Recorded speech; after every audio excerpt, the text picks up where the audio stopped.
Ndonë se masivi i gështenjave në fshatin e Reç në malësi të madhe po kërcënohet nga një insekt i cili ka prekur prej vitesh duke i dëmtuar. Këtë vit prodhimi i gështenjave ka qenë i mirë, thonë banorët e zonës. Gështenja ka prodhim këtë vit, po miza është ka hapet gjithnjë më shumë. Nikon në zonat e ulta ku janë vende të rrashta, ka nikua shumë mirë. Në përkodra nuk kanë hip me hapit, edhe i ka tha pothuajse krejt gështenjat. Gështenjat janë të mira, prodhimi e keni mirë. Mirë ka prodhuar për zotin, tas janë pikalo, po ma mirë se tjera vjetë. Pak shumë ka keqen e për ta. Shumë.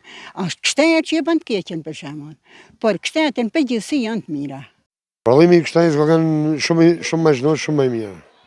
Pavarësisht thatësinë që ishte, prodhimi është shumë më cilësor. Pa krem, gështenja shumë më zhnosh. Ndoshta mund të ketë një kjo spërgata që është bërë. Sa i takon tregut, banorët theksojnë se janë të kënaqur. Pikat grumbulluese po e marrin 1 kilogram gështenja me rreth 130 lekë. Po me tregun si këtu vinë 20 tregtar, gjithë cili si t'i dalin interesi. Cilësia e mirë, kanë shkuar 1500, 2000, tash janë 1300, që na i grumbullojnë ne. 1300 lekë, thonë një që marrin. E kilogram vajetën që ma cilësive. Se cilësia mirë, shkon më shtënë, cilësia dopt, po shkon edhe 2000 lekë, 3000 lekë. Me pakica. Me shumica nuk i di, se nuk kam informuar për shumica. Janë informuar për gjëra biznes vogël që kanë na. Sa me qitë materialet tonë kryesisht të njerëzve tonë. Ne i merr ajo, 1300 lekë.